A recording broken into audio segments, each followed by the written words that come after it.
it. Yes, let me feel that energy. Yes. What I'm talking about. Well, welcome. My name is Bria Willingham, and I am an associate professor of criminal justice at SUNY Plattsburgh. And thank you. And if no one has ever heard of Plattsburgh, if you've heard of Montreal, Canada, then you've heard of Plattsburgh because I'm just 20 miles from the border. In any case, I am happy to be here at NCHEP again this year, and I am especially delighted to get to introduce our speaker tonight. But before I do that, I want to take care of a couple housekeeping issues. So I have a few announcements. The first one is tomorrow at 7 a.m. there will be a yoga session in the wellness room. So for all the yogis out there, is it yogi or yoga? Which one is it? It's okay. I don't do either one. I don't yoga. So, but for those of you who do, 7 a.m. in the wellness room. Number two, if you are interested in joining the 2020 Planning Committee, the NCHEP Planning Committee, there will be an info session at 8 a.m. in Regency A on the second floor during breakfast. Yes, but if you're up doing yoga, then you'll be ready for the meeting. And finally, tomorrow's plenary session, Rewriting Global Histories of Slavery and Incarceration, a dialogue between two prison history projects, is at 9 a.m. in this same room. So, and I just got a message saying that the live stream link is private, and so I don't know if we can work that out. I'm gonna work on it. It's right on the national conference page, so it should be fine if they are. Okay, all right. I'm gonna check it out. Well, I will. I'm working on it. Okay. Keep going. Okay, so I'll message her in a little bit. Okay, so as I said, it is my distinct pleasure and honor to introduce tonight's keynote speaker, Michelle Jones. Yes, you can give it up for her.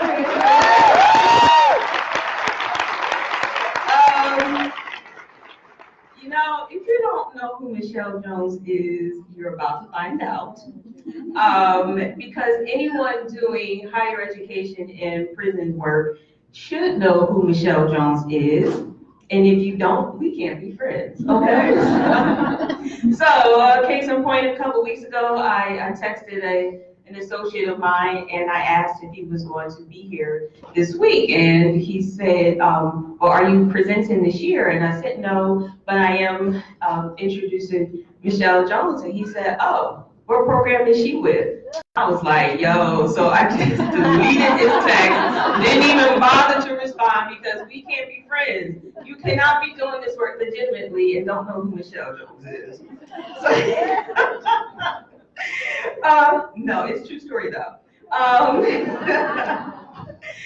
But okay, because we're all about educating people, right? So for the newcomers in the room, just in case you don't know who Michelle Jones is, I'll tell you. Michelle Jones is a fierce and unapologetically Black woman who stands firm in her truth because she knows who Michelle Jones is.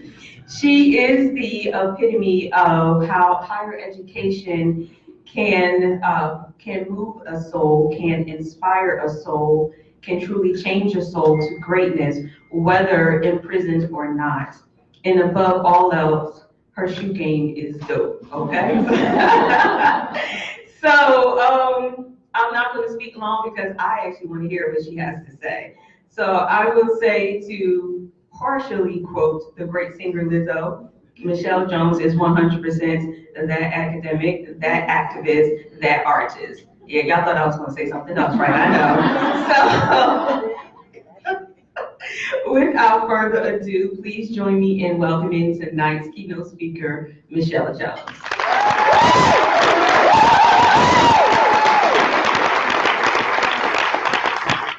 Thank you, Bria, for that interesting introduction. I've never been introduced like that before. I want her to go everywhere with me from here on out. Okay. So thank you to AHEP and the Keynote Planning Committee for inviting me. I appreciate it. And before we get started, I think it's important that we honor the land of the ancestors of the Miami and the Sioux and the Osage, that this is their land, and to recognize that the work that we do is sacred work and important work. And the people who came before, we have to acknowledge that they also did important and sacred work on the same land. So that's my shout out for their ancestors as well as mine and as well as yours. So this talk is going to be, I heard that there was some concern that it would be too academic. I heard some people was like, I hope she's not going to be too academic. But this is not card making. This is not card making in the rec building on Tuesday night. This is about people's lives. Okay? So the formerly incarcerated are challenged with establishing ourselves upon release because collateral consequences of criminal convictions, which are legal and social barriers that block and or hinder access to resources and opportunities, they're very real and pressing. And therefore, an advanced degree, an associate, bachelor's, and on represent one of the few accomplishments that can actually counter collateral consequences. So none of us in this room would then say the value of higher education is not all that, right? It's quite the contrary. It's critical and it's important.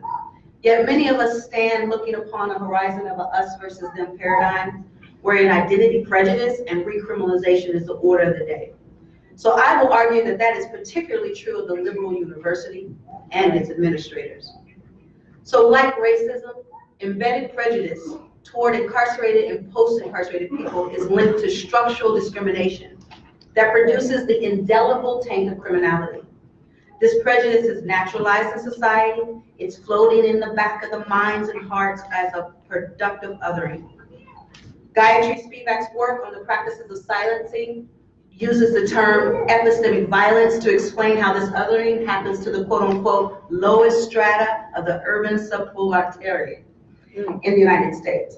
And Miranda Fricker's work on the believability of witness testimony in legal proceedings look at the ways in which race, sex, and class discrimination intersect with the right of the witness to be a knower, and equivocates what she calls epistemic injustice.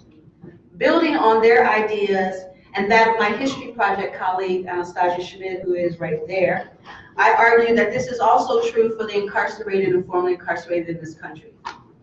The growing group of millions with criminal records can experience this epistemic violence as we are defined and othered by the dominant group and subject to the worst effects of the biographic mediation process. So what is biographic mediation? It is a process that facilitates lasting discrimination by affixing labels that justify stigma, therefore exclusion. Institutions define the context for biographic mediation because institutional agents can demand prejudicial personal information as a requirement for access. From this vantage point, institutions can speak more authoritatively about personal history because they create the frameworks within which we must tell our stories. That's right. The institutionalization of organized prejudice and discrimination disorients the incarcerated and the formerly incarcerated at our space of being, and is thus enacted epistemic violence. That's right. So across the US, incarcerated and post-incarcerated scholars then, wanting to further their education, has to contend with this university exclusion, disqualification for housing, licensing, teaching assistant positions, and on. Many of us reel from the stigma of the blows that land when stigma is weaponized against us. When we're required to check that box on an application, when we're required to write these long disclosure statements, and the demand to produce records of the worst days of our life in order for a stranger to assess our worthiness. Checking a box to indicate a felony conviction in the past can transform administrators, faculty, and data entry clerks into what I love to call carceral agents, because they determine the weight of disclosure and its impact on eligibility. So the term carceral agent describes then these people who control access to resources for the formerly incarcerated. And I think that's important that we recognize that that's what they are and what they do, particularly because of the bureaucratic processes that are woven into getting access to higher education, and how they actually work along this afterlife of incarceration that extends these logics into our everyday life. So these carceral agents are endowed with the power to establish who and what is normal, and require, as Foucault argues, that each individual, wherever he or she may find herself, must subject their body, their gestures, their behavior, their aptitudes, and their achievements to these processes. So our beingness as people who have served our time is attacked. In fact, academia is often complicit in racial criminalization and carceral gatekeeping practices of all types. Take, for example, my friend Donna. She committed a violent crime 20 years ago. Upon her release, now it's like 22 years ago. Upon her release, she followed every stipulation on parole. She applied to a graduate school to earn her master's degree in social work at a private public university. She was accepted in all ways by the sociology department, and they were very excited to enroll her. The university dean blocked Donna's application because the board decided that they would not fund the insurance to cover Donna for her practicum and or clinical requirements in order for her to earn her degree. So there's no law prohibiting her enrollment and her admission in this school. So the consequences for her criminal conviction are social and epistemic.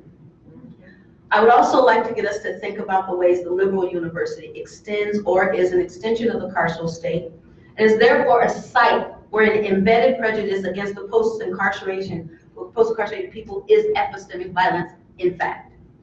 So the question is not, should universities be more open and pursue and actively include post-incarcerated people? It's not about the role probation and parole should play. The question is, how will we respond to the structures that are in place that facilitate some university administrations in locking out the post-incarcerated from degree opportunities, either because they're on probation and parole or because of a crime of conviction? What will we do to change it? How will we stand up against it?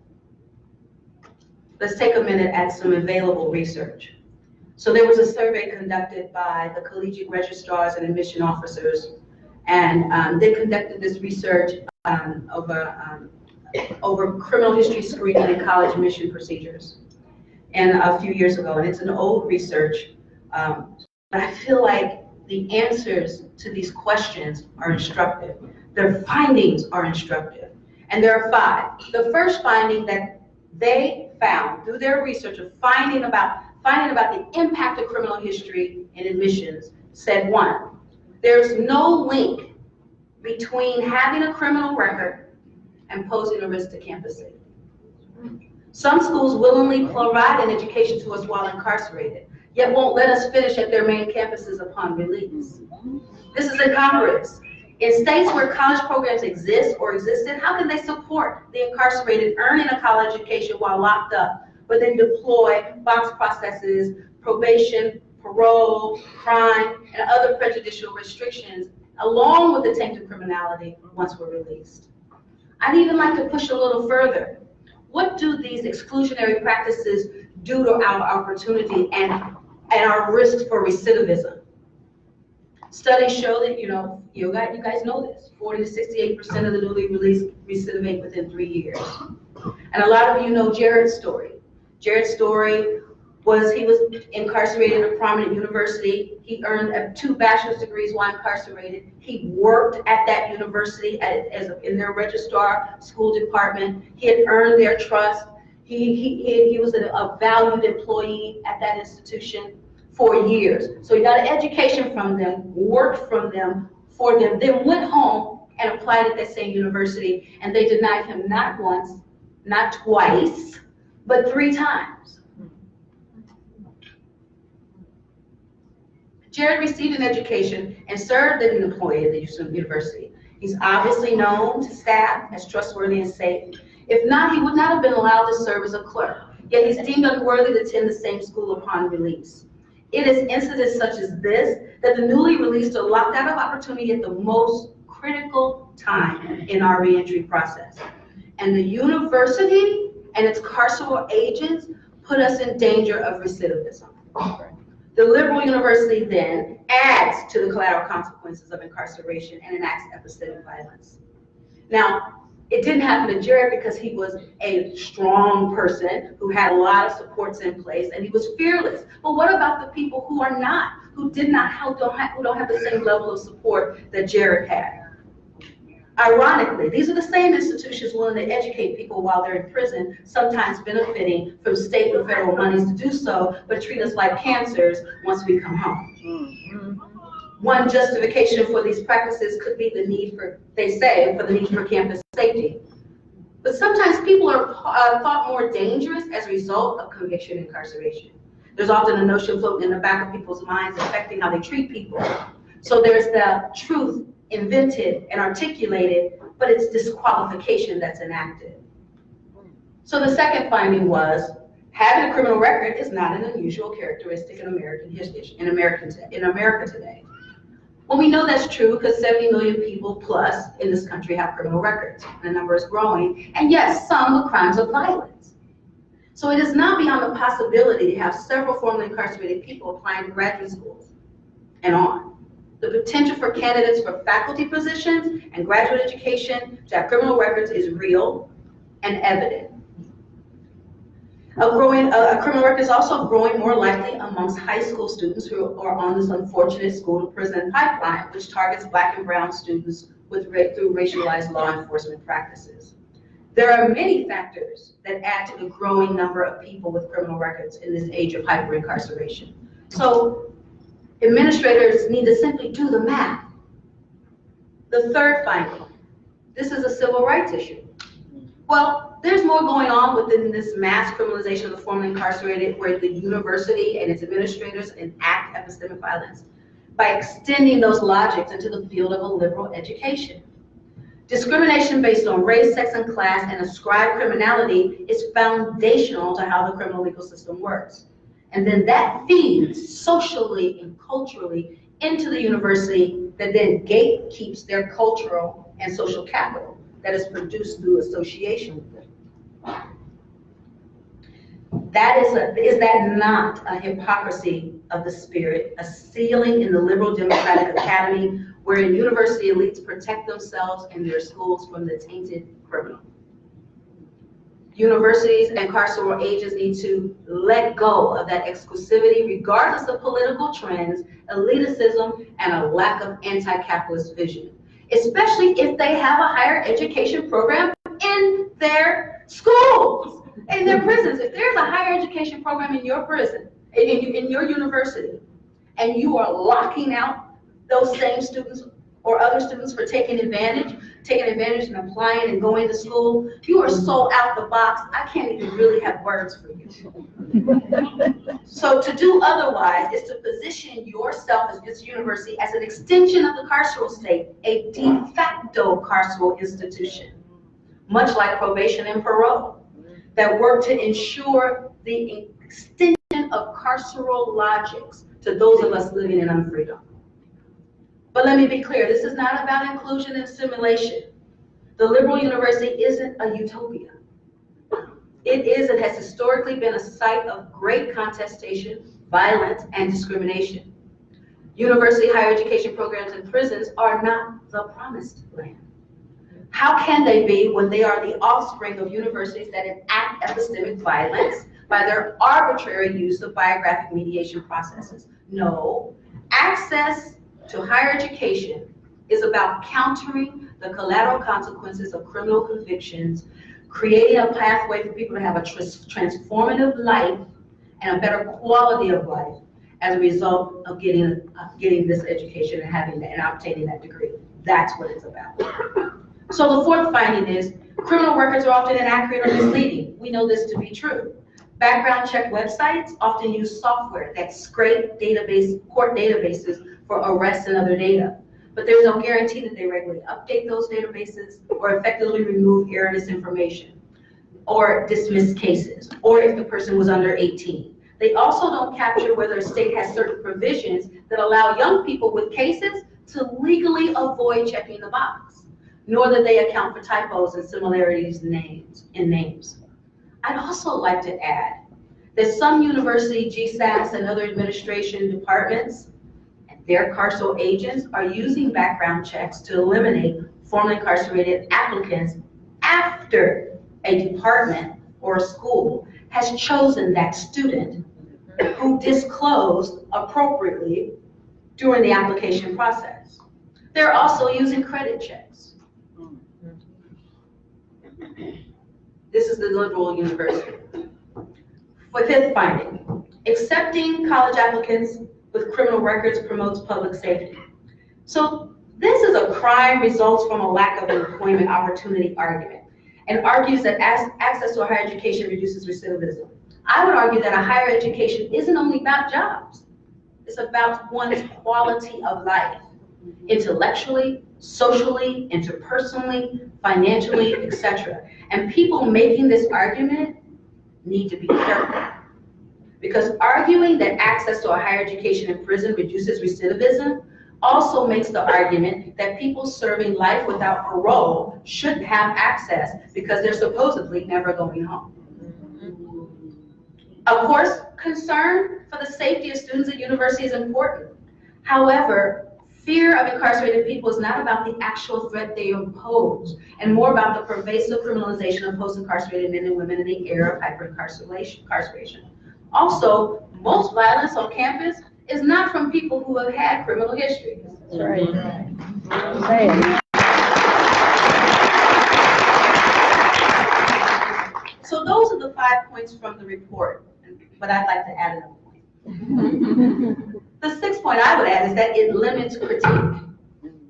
There are scholars coming out of mass incarceration who are able to interpret the lived experience of incarceration and synthesize its individual impact and societal consequences to academia and the world, as we have shown in the History Project, and you'll learn more about what we're doing in Indiana at the plenary tomorrow. As we have shown in Indiana, with our History Project at the Indiana Women's Prison, we have presented to state, national, and international conferences since 2014, and in this conference here since 2015. And we have shown that much can be accomplished when you epistemically privilege the experience of the incarcerated scholar. So our expertise, garnered from our experience of incarceration, can contribute to the academy. It is not a deficit. It is an asset if you see it such. So many of us have demonstrated our ability to make real change, and we're not anomalies. That is why it's tragic that public and some private universities, especially graduate and doctoral programs, practice exclusion and the disqualification of the formerly incarcerated, because at the heart it limits critique and counters any rhetoric these universities tout about being institutions that believe in fostering the global citizen, the transformative citizen. So what was the recommendation of the report? And I warn you, it's so obvious. College and universities should refrain from collecting and using criminal justice information in the context of college admissions.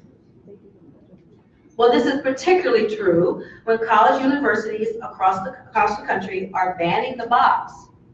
And a lot of the brilliant work done by Operation Restoration and all of the rest around the states that are doing this work. These people are banning the box at their universities, yet they still manage to enroll capable, eager, formerly incarcerated students. So here's my recommendation. An anti-discrimination clause in all university admissions applications, along with banning the box, would more aptly coincide with any university's commitments to provide all students with a liberal education. At the end of the day, epistemic violence enacted by the liberal university can only be mediated by activism. So who will do this work and what does it look like? First, it is local, national, and international coalition building among students, faculty, and university administrators who are committed to eliminating barriers to higher education. As a member of the American Studies Association and the Critical Prisons Caucus, I had the opportunity to work with faculty who are activists and some who are formerly incarcerated from universities all across the country in writing a white paper, which we titled Formerly Incarcerated Students and Workers, Best Practices for Universities. The paper identified and addressed barriers, logistical issues, informal issues, campus climate, financial, immigration, and ideological issues, with the goal of providing university students and faculty with the language and the facts they need to back up an argument for removing the barriers to college admissions for the formerly incarcerated in their own universities. So we all know that incarceration people are not a part of a protected status in the law. The 8th Amendment of the Constitution is supposed to confer protection against quote-unquote cruel and unusual punishment and permit civil rights lawsuits for violations, but it does not confer a right to education. Pell Grants were made available in 1962 and stripped away in 1994. The 1996 Prison Litigation Reform Act gravely weakened the 8th Amendment for incarcerated people seeking civil rights protections, and today, background checks and credit checks and all sorts of disclosure processes become effective tools of exclusion to screen applicants and employees. But it's important to note that the affirmative action in Title VII and equal opportunity statements, they are established in every single one of your universities. You can go Google one on your university site and find it now. And they are fashioned after the federal EEOC policy regarding non-discrimination of just about every marginalized and minority group you can think of, except for incarcerated and formerly incarcerated people. The language of the EEOC policy has phrases like prohibit discrimination based on one's protected status. Yet I would say, building off of the existing Title VII and the equal opportunity policy statements at your local universities, you, students and faculty, and program administrators can begin to craft a non-discrimination policy. Begin to have conversations with your university leadership about banning the box on college admissions applications and providing employment protections for TAs, RAs, and other formerly incarcerated employees. You can fight to end the biographic mediation processes that foster discrimination, and in so doing, you will need to radically reimagine a redistribution of funds and support to get it done. So in this coalition building, it's important that it's led by directly impacted people who are taking their own responsibility for change and being part of it. It is in sharing successful legislation, key insights into local representatives, administrators, and other stakeholders. The language of protected status from discrimination is already present for many classifications of people. The question is, what language will you and I need to use against those gatekeeping carceral agents to get the incarcerated and formerly incarcerated included as a legally protected group at your university? How do we mobilize our allies to support us and not hinder us? We answer these questions through coalition building, sharing and strategizing, relationship building, and recognizing that we must work at our individual universities and at the state and federal level at the same time. And like what's happening right now at Unlock Higher Education. And how many people have ever heard of Unlock Higher Ed? Represent.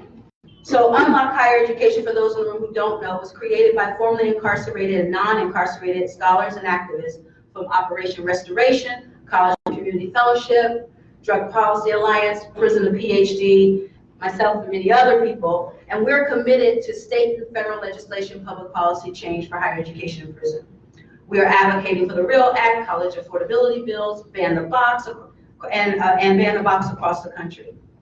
We're advocating at the state and federal level to bring the voice of formerly incarcerated constituents to their legislatures. We're advocating to bring the voice of formerly incarcerated constituents to their legislators, even if those constituents can't vote. Because while you may have a great or decent superintendent, commissioner, or governor now, they will not likely remain in those positions. And there's no guarantee that you'll get anybody better. So we need public policy in place to protect this higher education and prison thing that we're building and we're structuring now, so that it can weather the changes of time and political, what do you want to call it? Political winds, thank you. Because it's critically important that all human beings be heard and have a voice. For those lawmakers who are sitting in their hollow mahogany offices, deciding what happens to the lives of incarcerated and formerly incarcerated people, they need to hear from those of us living under and impacted by the laws they craft on the ground. They cannot know the impact in its fullness unless they hear it from us. We can speak to the culture in a way that others can only describe. With that being said, I applaud every representative of a university here and the work that you do in bringing higher education programs to incarcerated students across the country. You are valuable beyond measure, particularly because I know a great deal of the challenges you face in creating, maintaining, and sustaining college programs in prisons that are often hostile. If your program is not, however, if your program is not conferring real credits to students, while that is a start, it is not a place to remain. Students who are doing real work deserve real credits. That's right. I know that a lot of people,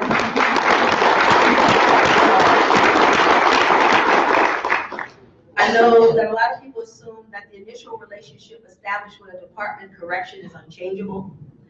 But they are people, and people are holistically changeable. Establish an annual review of your program with the DOC and the university. Be bold and renegotiate what your program can do for your students while incarcerated and upon release. Don't be afraid to ask to do more. And if you're creating a new program, begin with many of these stipulations at the front end so that you're not trying to add them in the back end. Because now is not the time to rest.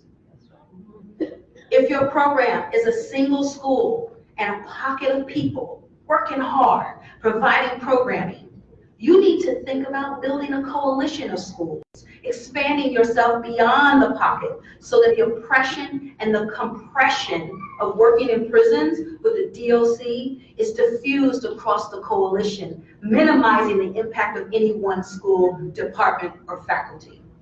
It is pulling away, you guys, from the tendency of university elitism. It is learning from, working with, and sharing credit with community-based organizations who know how to work in coalitions. Now is not the time to rest.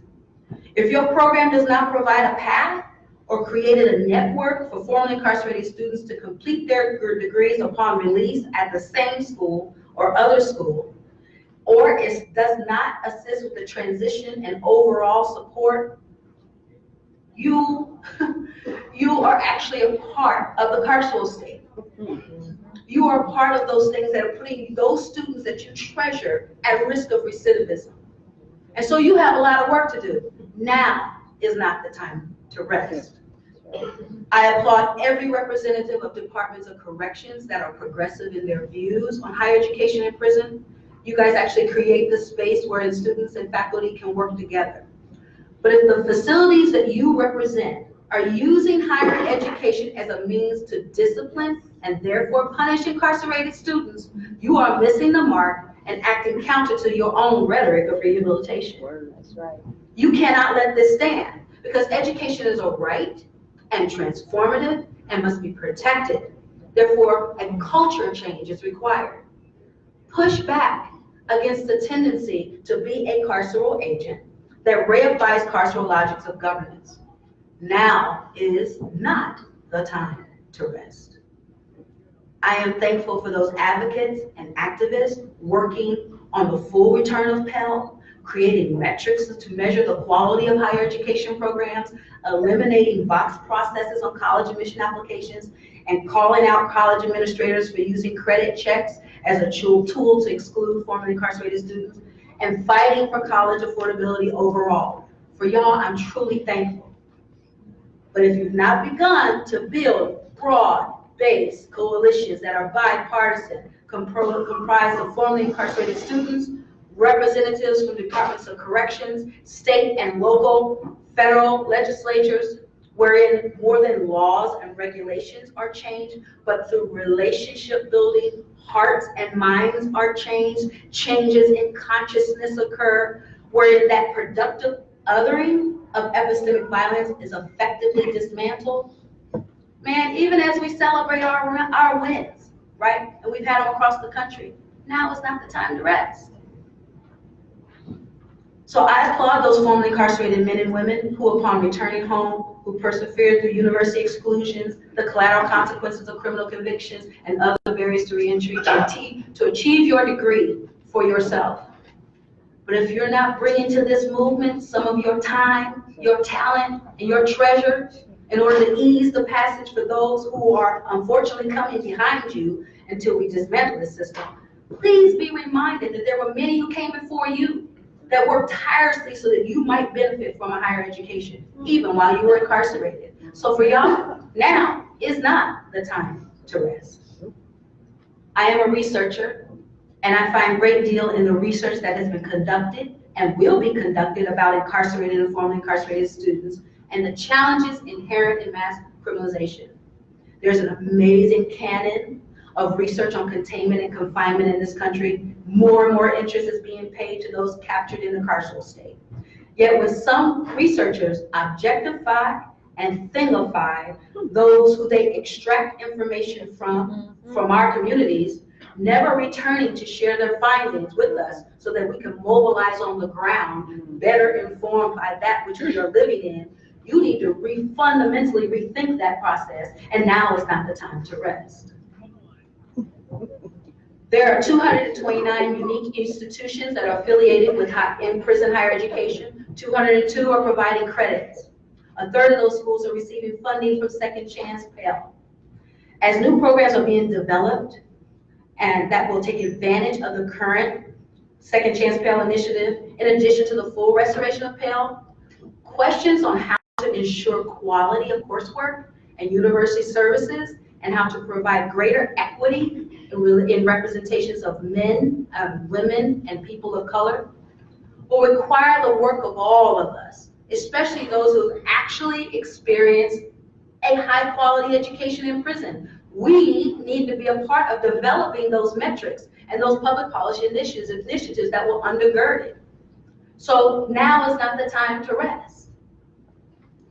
Alliance for Higher Education in Prison, a body who is completely dedicated to this cause and who possesses the social and cultural capital necessary of any real change agent. In my abolitionist imaginary, I see AHEP playing a role, possibly becoming a clearinghouse and or an intercessor, actually helping incarcerated and formerly incarcerated students in applying to universities. As some of you know, the application periods are often 1 year in advance, and I would not have been able to apply without an intermediary because of online requirements of applications. And in my case, it was Dr. Kelsey Kaufman, who took some risks to do so while actively offering programming at the prison.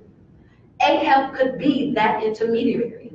AHEP could build the infrastructure, a reentry arm, and be a central location to connect and assist incarcerated students in applying for higher education in school, higher education after release, while they're incarcerated after release. Now is not the time to rest. AHEP could also establish a public policy statement on language. It has been frustrating that once again, non-people first language is being used at this conference.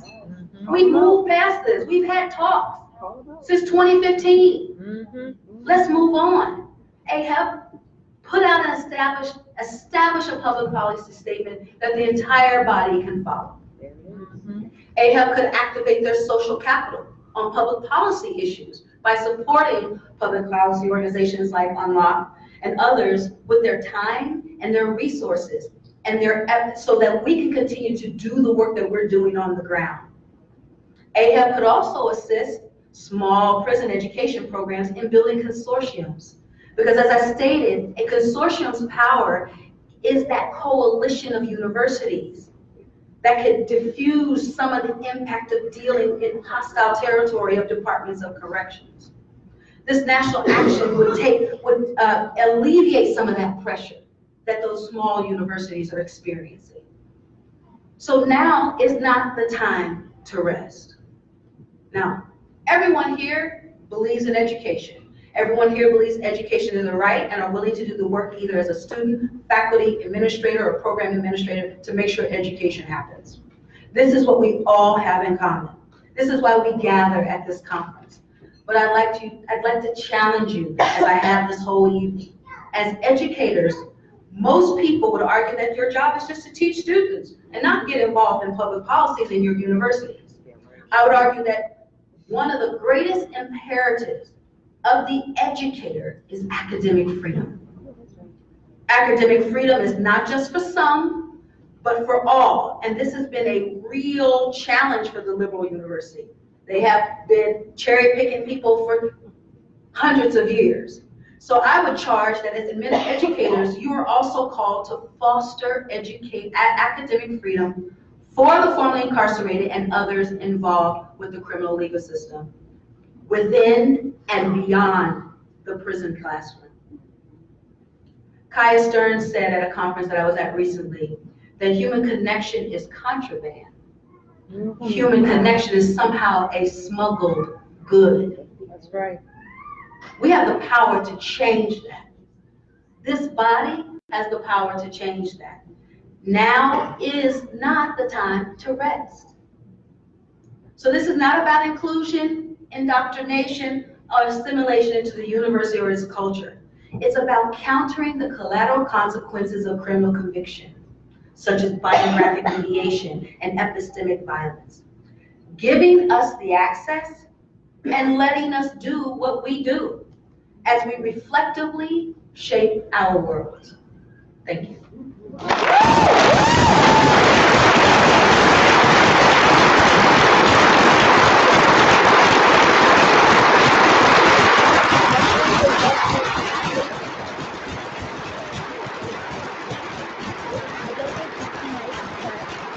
We'll figure it out.